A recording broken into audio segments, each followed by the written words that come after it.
Are you on the edge of your seat? Because we're about to sound off with Kevin Williams, covering today's latest trends in location-based entertainment. Brought to you by the LBX Collective, your community to connect, engage, and inspire. All right, everyone, let's buckle up. All right. Well, welcome everybody to another Sound Off with Kevin Williams for June 17th. This is number 78. So getting up there.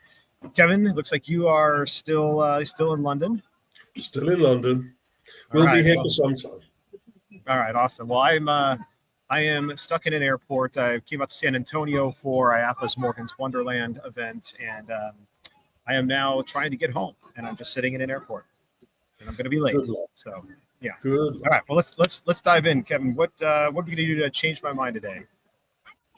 Well, we talked about it in a number of open and shuts, and I suppose it's important that we try and define a little bit what we mean.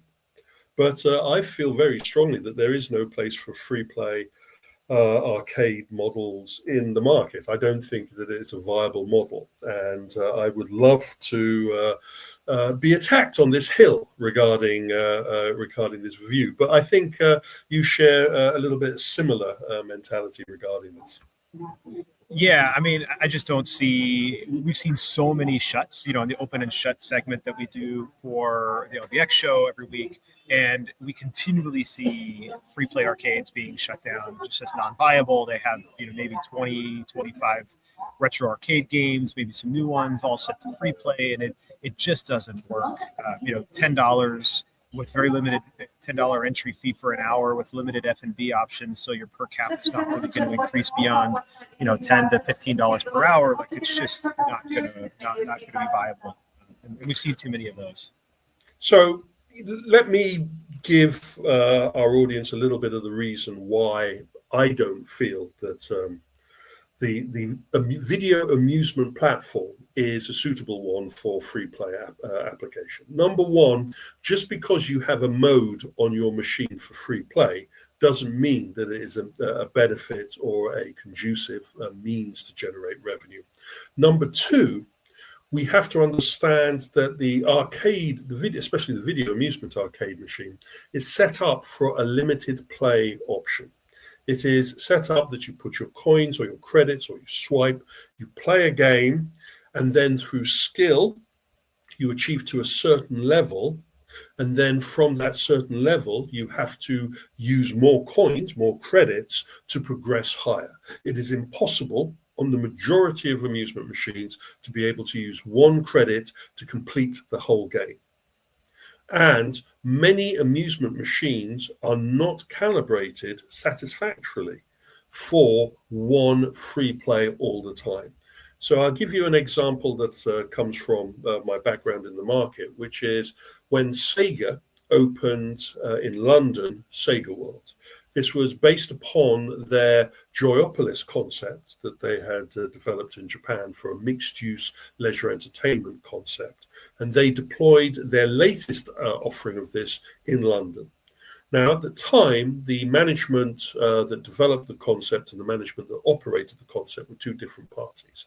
And the operators had very little knowledge of operating amusement machines.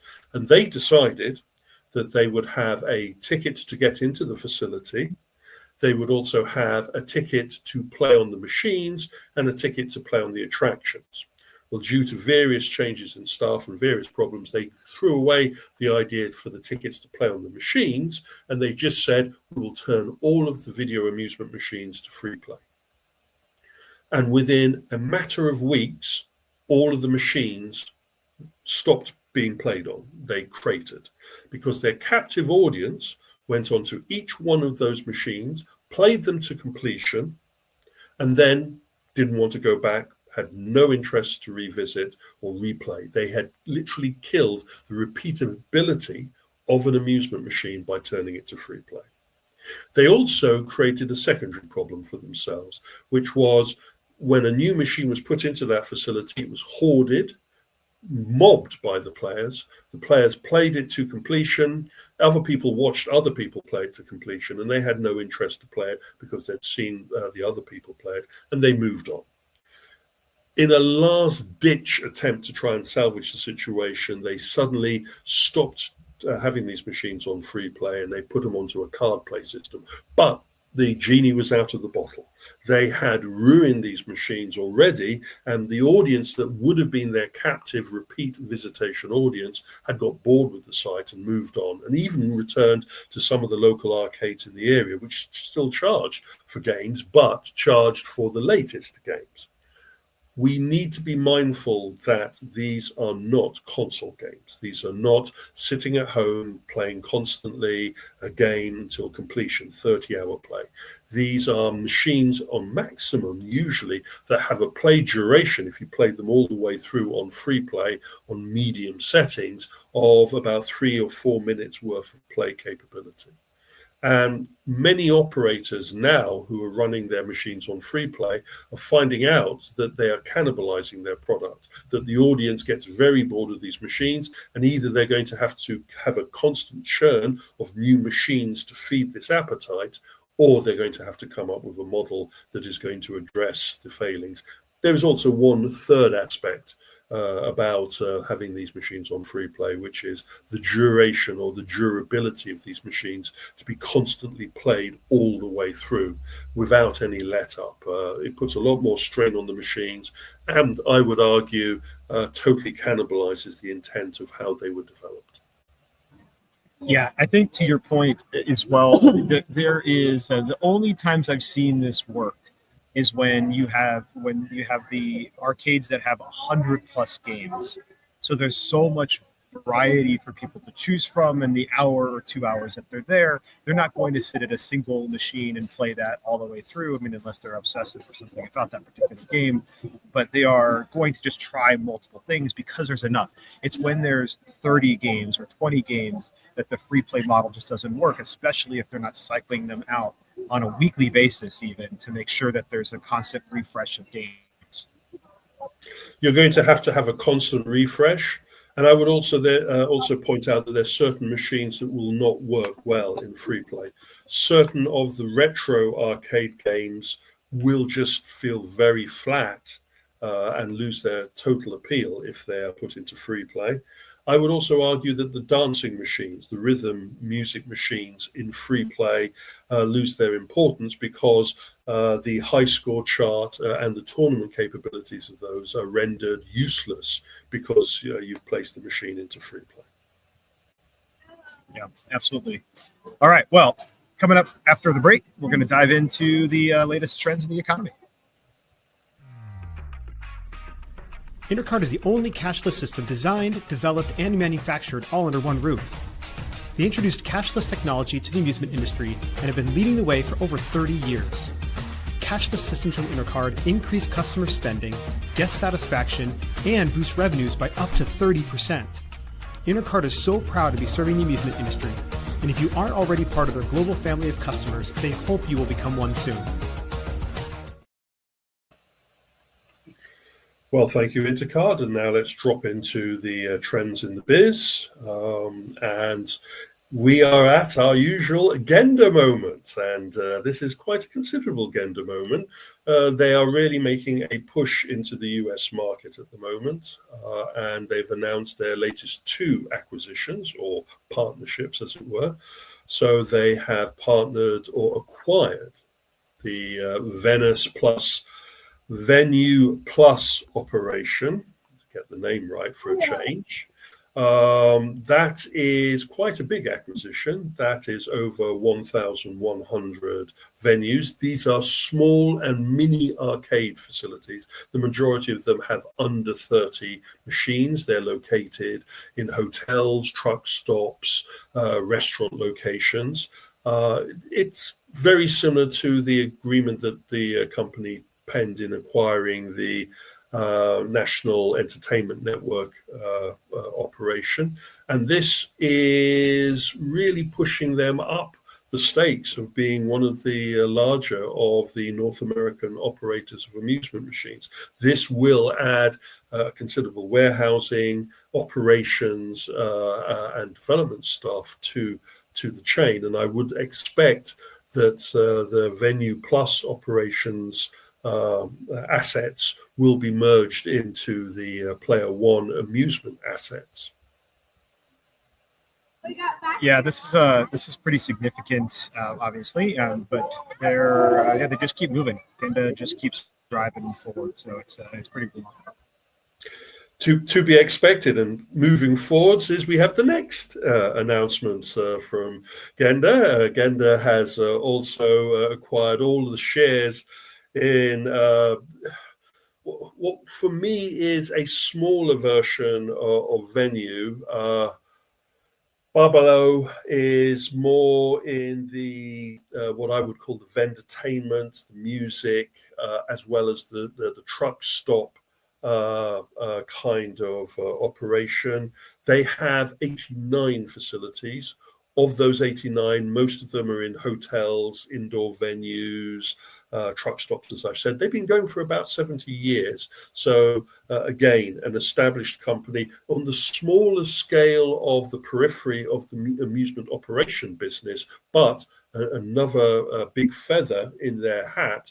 2 major acquisitions in the North American market, and the only people that seem to be talking about it is us. No news in any of the trade media yet regarding this acquisition, though I'm sure as soon as this sound off goes out, then surprise, surprise, there'll be big announcements from the rest of the industry. Yeah, it is remarkable, though, how quietly they seem to be just grabbing these, and some of these are smaller, like Barbero, but others, like a Venue Plus or an NEN, like these are not small acquisitions that they're bringing on into their fold. So I am surprised that they continue, as we talked about before, continue to do this, and yet really not facing any sort of antitrust issues, and they just keep growing and growing, and they will be the biggest player in the market very soon if they continue this same type of acquisition spree. My concern is that apathy is running amok in the North American amusement trade at the moment. They've had it their way for so long that they feel that they're invulnerable to possible erosion from other areas. I also get the feeling that this is a target-rich environment, that there are a number of vulnerable operators out there that would be just willing to hand over the keys to their operation to someone who turns up with a pot of cash. And also we have a trade association that is also in transition at the moment, and its membership is focused on other things.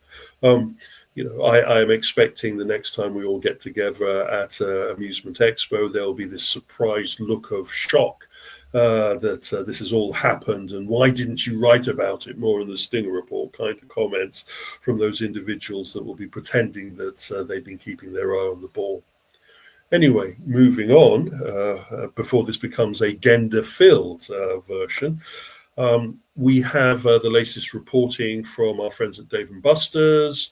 They are trying to post a very positive spin on what has happened over their first quarter from the previous announcements that we covered. They are still standing by their decrease of about 3.5% in their quarter revenue, but they are pointing to a turning around of their initiative and strong future opportunities, and that they are very positive. The phrase "back to basics" is being used, and that they feel that they're seeing significant improvements in the revenues that they're going to be generating from their facilities. They have 13 sites that have gone through the remodeling. They've opened 2 to 3 new facilities during this period, and based upon this announcement from their interim CEO, they have seen an increase in their shareholdings.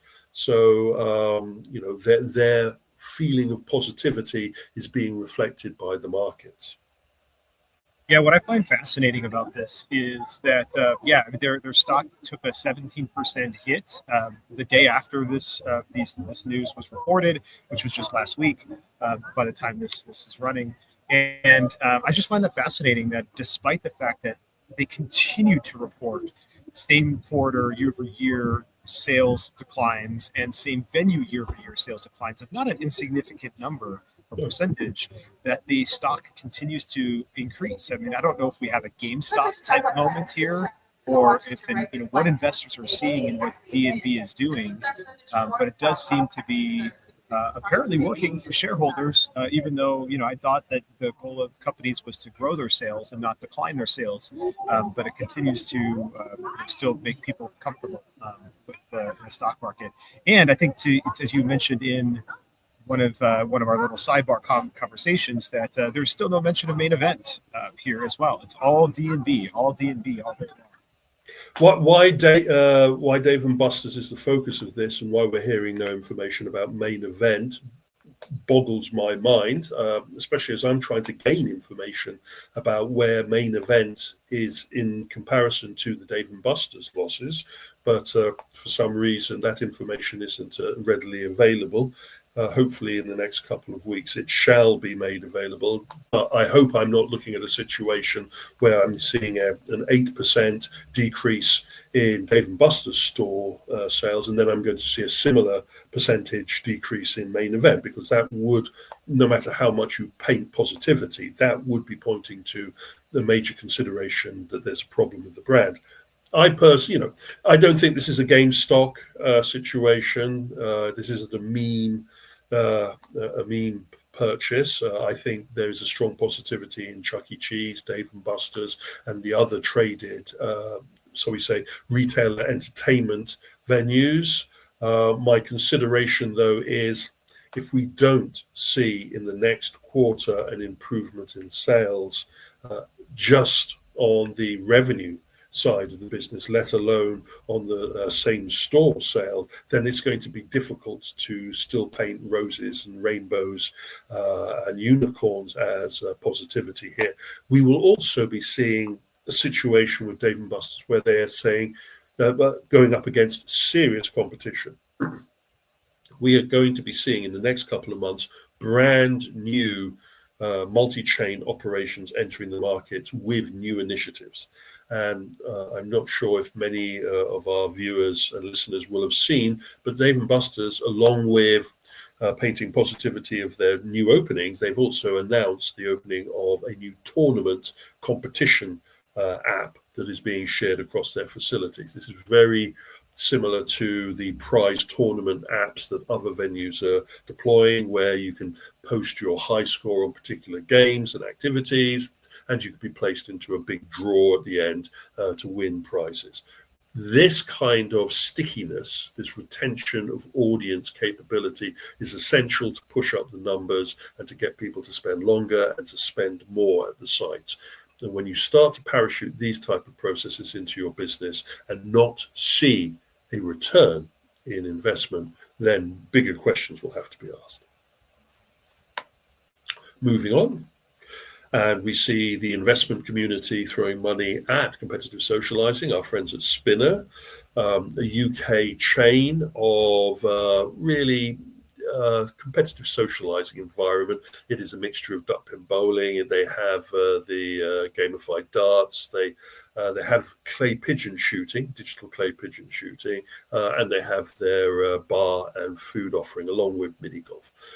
The Spinners operation, they have 3 sites out there in the UK at the market, and they've just received an investment of 4 million to help roll out another round of facilities. This is what we're going to be seeing a considerable number of, where investors are now looking at sites that have established themselves, at least got 3 or 4 operations under their belt, shown a really good EBITDA, or a return on investment, and then they're given some more money to expand the brand a little bit more and a little bit more. Spinners is the first of a group of these kinds of chains that I expect to be reporting on, with more investment being thrown at them, compared to what we would see a few months ago or even a few years ago, where it was brand new concepts receiving investment towards seeing if they could prove themselves in the market. Yeah, Spinners is definitely one brand that I'm excited to watch, just because they're doing what we've said needed to happen in the competitive socializing space for a while, which is you need multiple attractions to keep people coming back and mixing and spending either longer dwell time while they're there or having more reasons to come back and increase the number of repeat visitations on a yearly basis. And so, this is glad to see they continue to expand, glad to see they got investment, because we need more of these examples to take social entertainment and really make it a viable LVE offering into the future. From the point of view of the market, if you were a Putt Shack, if you were a Clay's, if you were a All Bar One, if you were a flight club, you would look at something like this and say, if one of these spinners opened up next door to us, where would the customer go? Is the experience of your augmented reality gamified darts strong enough for someone to say, no, I'm not going to spinners where there's other things I can do after I get bored of the darts? No, I'm going to go to Flight Club because Flight Club as nachos are fantastic. It's that argument now about, are we in the entertainment business of offering multiple entertainments, or are we really in the hospitality sector where you go to a restaurant because you really want an Indian meal, you really want a Mexican meal, you really want that meal and nothing else? And I think when these entrepreneurs who are running these other chains work out what the reality of running an entertainment is, we will see an explosion of these single site chains now throwing other entertainments at the mix. Personal opinion. We've seen the acquisitions, the M&As are taking place. It isn't just Genda, though I'm waiting for the Genda water park to open up. Our friends at Blue Bayou, the water park in Louisiana, has been acquired under a new operation, and they're going to be reopening next year under the Soak and Fun brand. It's interesting. The water park market is seeing a lot of juggling. We were just touching upon that with the Six Flags entertainment movements. I expect to see some other water park developments. The thing to bear in mind about a water park is that it has a limited season of operation. It is offering a unique entertainment experience. It's very difficult to simulate the water park experience, and it has secondary and tertiary entertainment attached to it. Many water parks either have a hotel component to it, or they have food and amusement and attractions beyond the water park attractions. Be prepared to see a shake-up in this part of the market, especially under the new conditions, as we're impacted by increased prices for the raw materials, the cleaning materials, the water, the rates and the taxes that go into operating these sites. Many of them are still feeling the pain from the recession, as well as feeling the pain from COVID, when they had to go through quite a lean period. So they are vulnerable to these types of M&A. Yeah, I do wonder if the Blue Bayou potentially had a brand issue, in the market. So maybe they had some other issues, because typically, when you have something that's been around for a long time, Blue Bayou Water Park, it's got brand name recognition, it has marketing and momentum to it as well. To then come in, acquire it and completely change the name to Soak and Fun, when you could have just kept the Blue Bayou, but under new management. Again, I wonder if the Blue Bayou name was damaged in some way to justify the change in brand, because otherwise that's a big lift to have to promote a whole new brand and get all that out there instead of just keeping the name. So I'm always a little bit concerned when I see a brand shift under an acquisition, unless there's a real significant need for it. I think the new owners coming in are going to be establishing a brand, and they feel that their brand is going to be strong enough over multiple sites that it can subject or subvert the Blue Bayou brand. I would argue that the Blue Bayou brand is only suitable for one particular locality, where the Soak and Fun is a generic brand, which I expect to see across many venues.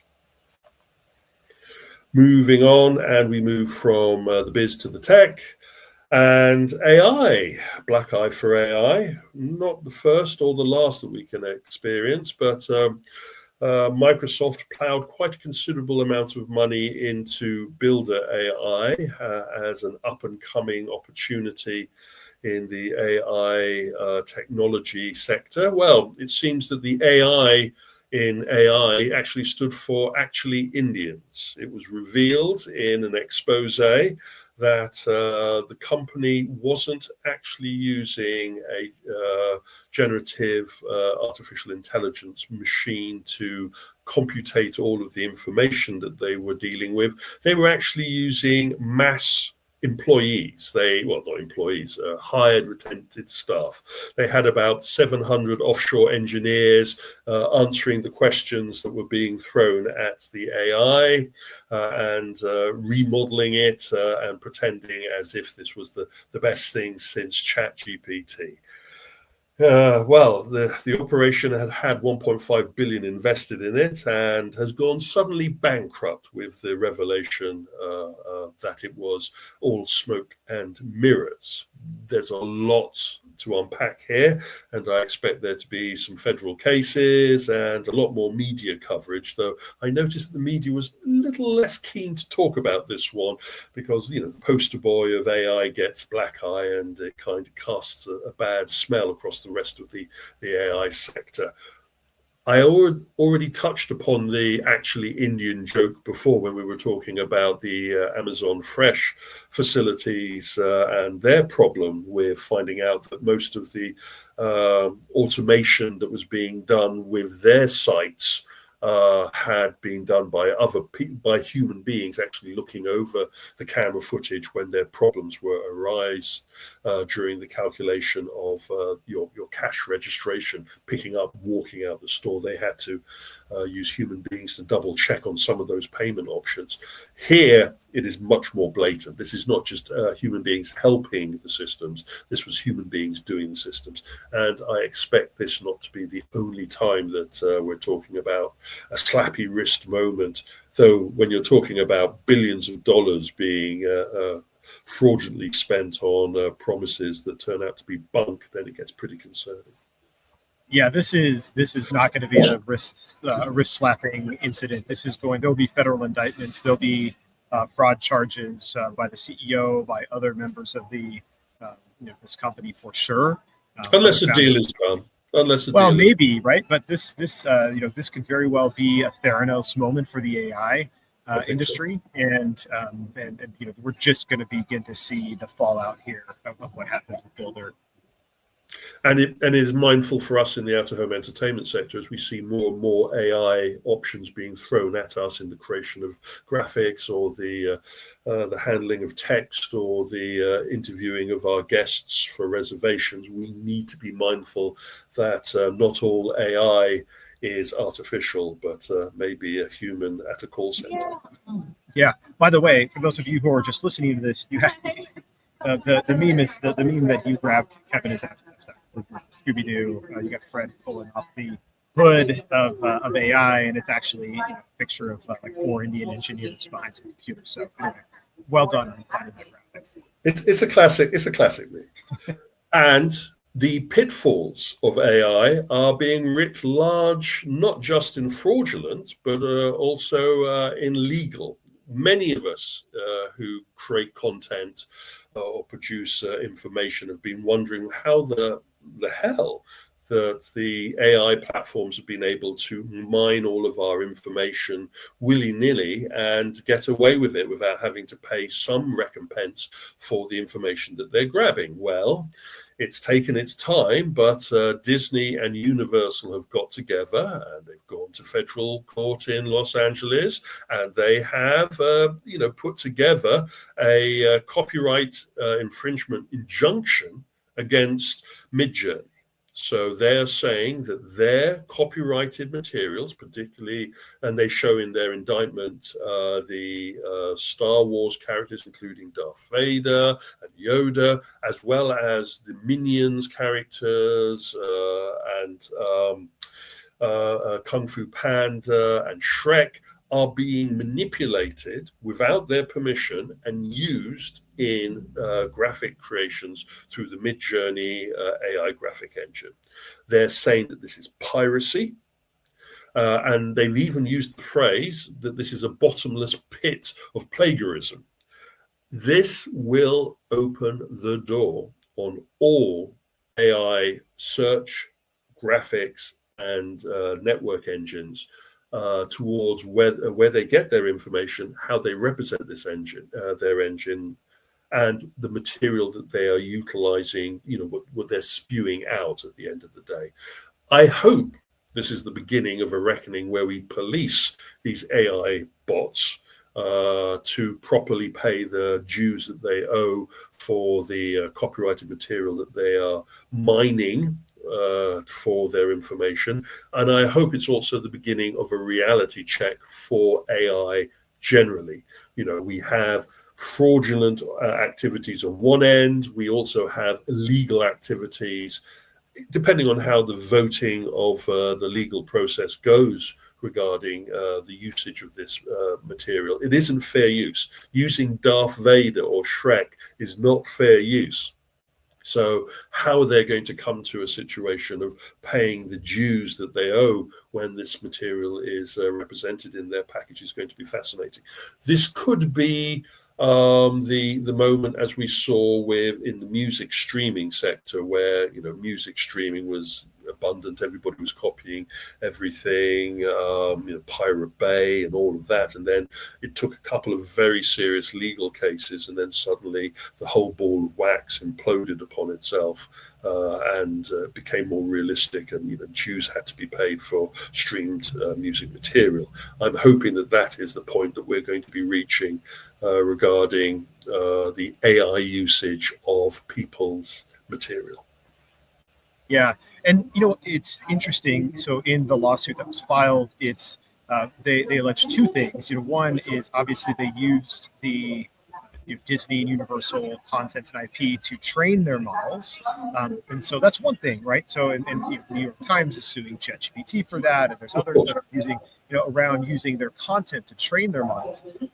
The second level of Midjourney is the fact that they continue to use their models then to reproduce in almost near exact likeness the IP of these companies. And this is where I think the really big stickiness comes into play. Yes, it's one thing to train your models on content, and I think that should be compensated as well. But it's another thing to use that content on an endless basis, right? This bottomless pit of plagiarism. And they've had a chance to solve this. Disney and Universal both sent cease and desist to Midjourney over a year ago, and even as recently as a month ago, and they continue to just completely ignore it, not even respond to the letters in any form whatsoever. And you could argue, okay, maybe it's because Midjourney is a company of 11 people and they just don't have the ability. These guys are printing fucking money, generating this stuff, so they have plenty of money to go and hire counsel to respond. They just decided to give the middle finger to these companies, to these content creators, and now they're going to have to deal with it, with that issue. And it is going to be a reckoning for Midjourney, but also for Stable Diffusion and any of these other models that are reproducing these types of imagery. I would assume that the combined Walt Disney Universal legal team has collected information not just from Midjourney, but from other of these AI graphic creation tools. Let's call them that at the moment, image creation tools. And if they get half of what I expect they're going to get with their infringement, they will just go to all of the other companies with a similar attack. And this attack will decimate the sector. It will really hurt, because you can't just pull out the Disney graphics that you've been mining and hope that you can carry on. You can't just pull out the Darth Vaders and the Yodas and the Minions. You're going to have to go to a root and branch change of your platform. You're going to have to change the way that prompts execute and stuff like that. I believe this will be the beginning of something big, and Midjourney has no excuse to ignore cease and desist, to ignore all of these. You can't just say it's because we're 11 people. You can't just say it's because we're a small company, because you have been making billions off of your platform. And if you stick your hand into the tiger's mouth, be prepared to have it chewed off. I'm surprised it's taken so long. I don't know if this is a long play by Disney and Universal, where they waited for these guys to really stick their arm all the way in to the jaws before they clamped down on it. But I'm saying this is definitely going to be a Pirate Bay moment for the AI moment. And a lot of people that have invested heavily into AI as the future of their financial success may be now considering that this could be quite a painful moment, and maybe running to the Bitcoin and the federal level to try and look for protection. We've been here before when companies have made mistakes like this. And having seen the individual that was actually behind Napster and all of the problems over streaming music recently being released from prison by presidential order, I'm wondering if they're going to hope that the president will jump in and try and salvage them from the big beast of Disney and Universal. Yeah, maybe. You actually can't predict anything that's going to come out No, of not at the that moment. administration. But I will say, look, Universal, Disney, their legal counsels, they are smart, they are patient. They were waiting for the right moment. We don't know if they were waiting for the right revenue moment at Midjourney, but I will say, if anything, they certainly were waiting for the quality of the production that comes out of these models now to be at a near similar likeness, and that could be just waiting for the technology to catch up to where it's good enough where Midjourney can't just point and say, well, look, you can see some differences. Darth Vader has 6 fingers instead of 5 because our model is so bad. Well, now that their models have continued to get better and better, and now they're nearly exact, this seems to be a point where they can now come in and swing the hammer. If you're a technologist and if you're observing this technology, you understand that it's going to get better exponentially. You know that there's going to be improvements, and you know that one day it's going to be not just putting a hand into your popcorn, but trying to eat the whole bucket. And I think that they've picked this particular time under this particular administration is the perfect execute. Universal and Walt Disney at the moment. Be prepared for other corporations maybe to join the plaintiff suite. I wouldn't be surprised if Sony jumps on board this or Warner Brothers jumps on board this. And then at that point, we have a serious problem. And you can't just hide in Californian state law. You're going to be looking at an international moment where AI meets its maker. Moving on and going from the dangers of overusing AI to the dangers of overusing virtual reality in exercise. Only joking. We had seen a number of companies toy with the concept of using virtual reality as an exercising or fitness environment. This is based mainly on the success that the consumer VR industry has seen with many of the fitness apps that are available on the consumer VR systems. We have seen companies come and seen companies go trying to get you to use a virtual reality system in a gym kind of environment. And here we have the latest attempt at this. Ethereal Matters offers me a machine here that is interesting. It has weight relief. And trains the body in many areas. It is linked to a virtual reality app that monitors your health and offers game experiences or offers stress and exercise experiences. And this is the type of unit that you would expect parachuted into a gym. This is not something that you're going to find in your home usage.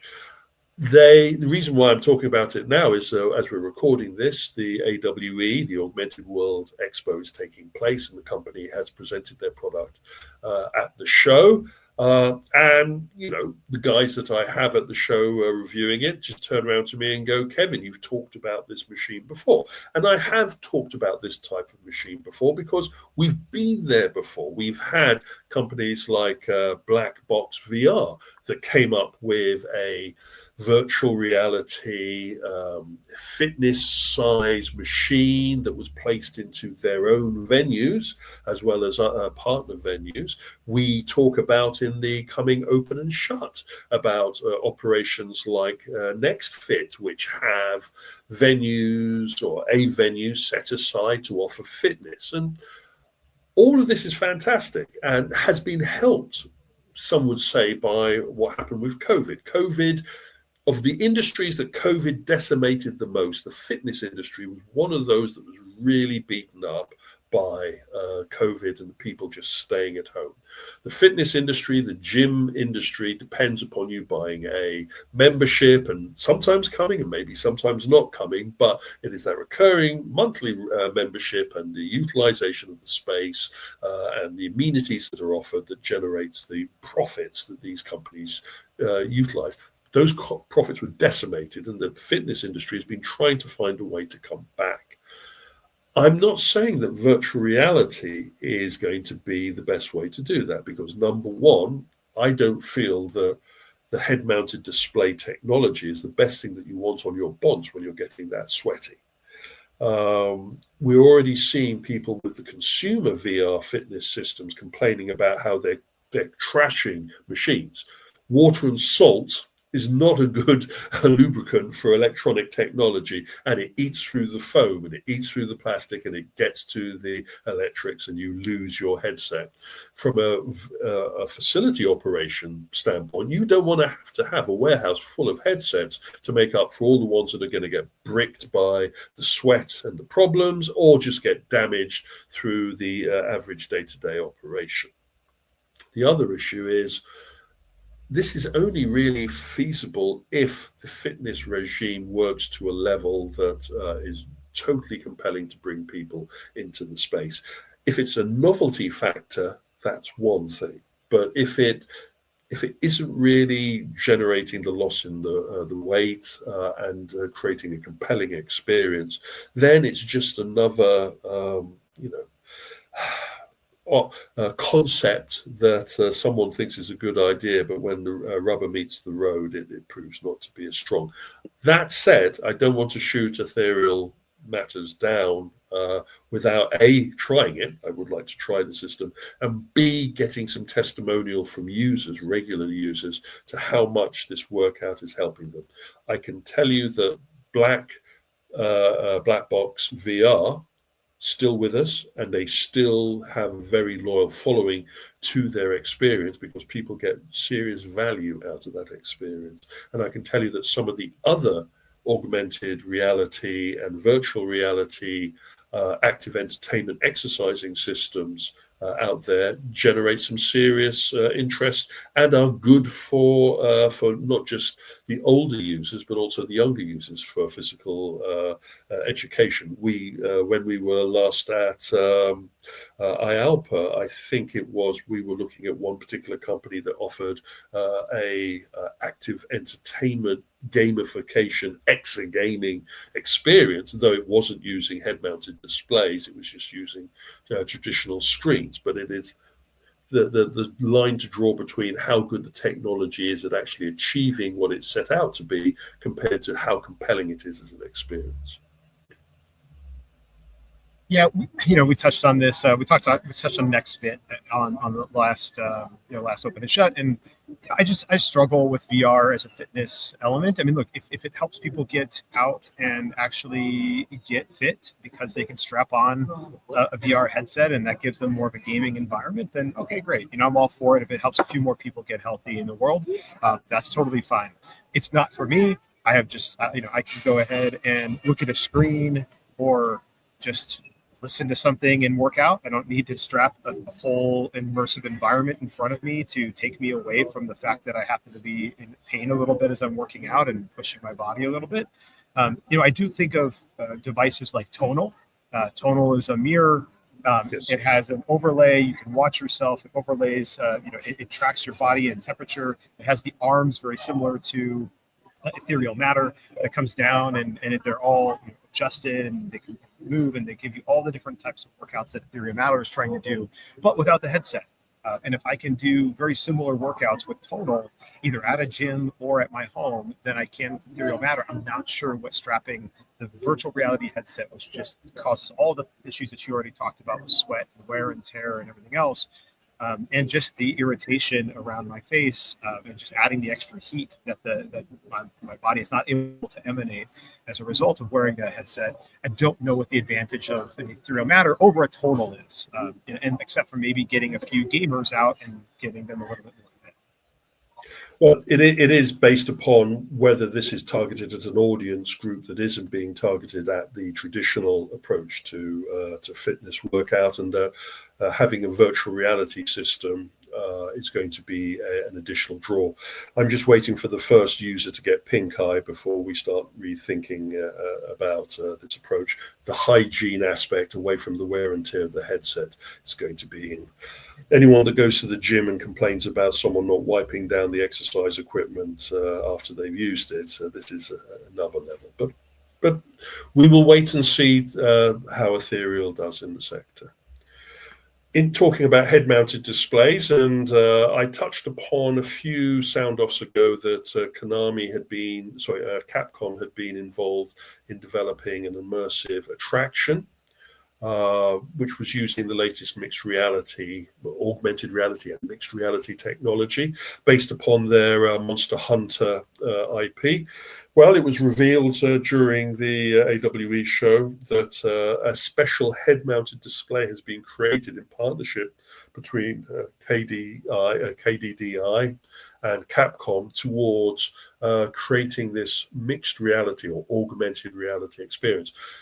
I made the mistake originally of saying that the head-mounted display being used in the attraction that opened back in May was actually a Microsoft HoloLens, because from the image search and from the information that was made available to us at the opening of the attraction, it looked like the HoloLens layout, even down to the layout of the straps. Well, we now learn that no, that isn't the HoloLens system. That is actually a specialist system that has been developed by these two companies in partnership with Qualcomm using their latest XR technology. I find it interesting that it looks so similar to the HoloLens, especially as our friends at Microsoft have discontinued making the HoloLens. My spider sense is tingling that I think that maybe the companies may have originally planned to use the HoloLens technology, were surprised or blindsided by Microsoft when they suddenly decided to discontinue making their mixed reality, augmented reality platform, and then decided to say, well, we've got all of the spares, components, and knowledge. We will go away and make our own. It will be fascinating to see if, based upon this, these two companies will then start selling this system to other companies interested in utilizing, because there were a number of other entertainment operations that were blindsided by Microsoft pulling out usage of their HoloLens 2 platform. And sometimes someone's loss is another person's gain. And we've been here before with companies thinking that just because they've taken their toys away, that the other operations won't be able to continue. We're seeing here, for example, that the companies have been able to come up with a kludge solution, and I'm wondering if this kludge solution will be seen in other localities. Yeah, this could be also a very similar situation that I experienced personally with the Bose sleep buds. So Bose have these little sleep buds that go in your ears. They run white noise, play alarms, and that kind of stuff, and you can sleep with them. They're silicone, and they were phenomenal. I absolutely loved them, changed my life. But then Bose discontinued them. They said they weren't going to be making them anymore. And then all of a sudden, about 6 months later, a company called Oslo announced that they were creating this sleep buds, and they looked exactly like Bose sleep buds, and they were in the same exact case format. It's all exactly the same, except their software was better. So they created some of their own software, but their hardware was exactly the same. And then I went and dug into their website. Turns out on their website, they actually acquired the specs and some of the hardware components and everything else from Bose, right? So Bose discontinued it. They came in and said, we think we can do better than Bose did. and they've done a phenomenal job. And I've now owned the Oslo Sleep Buds, and I've been using them for a year. Highly recommend them for anybody. I do wonder if this is a situation where Microsoft said, "Hey, we're going to discontinue the HoloLens." These guys were working and said, "Well, why don't we just buy your plans and maybe buy some of your tooling, and we'll take over your stuff." And they just bought some of the assets, the HoloLens components. Wouldn't be surprised. Information is short on the ground about this, other than KDDI is very proud. Japanese telecommunication company, glad to be involved in this process. Capcom, glad that everybody loves their new attraction. And I would assume that if you're going to enter into building headsets, you're not just building it for one attraction, that you're going to be rolling out more attractions maybe, or new versions of this attraction. This is an interesting point and has rammed home at AWE, the show, that really we are seeing the pivoting moment away from the consumer deployment of this technology, where we're seeing dependable sales and deployment of this technology in the commercial side, especially in the commercial entertainment side. Again, I don't think this will be the last time that I'll be talking about this partnership between the two companies. And it's interesting to see Capcom returning to the amusement and entertainment sector. Anyway, just to remind everybody, if you want to keep up on the latest developments, that we have our two newsletters out there. And if you want to throw any questions at me, please contact me directly. But I think I've covered everything there, Brandon, unless there's any points that you want to bring up. That was an excellent, great sound off, Kevin. And, hopefully next time we're both going to not be remote. Although I think you'll still be remote next week. But, I'll show. All right. Well, you have some travels, and a good one to everyone out there.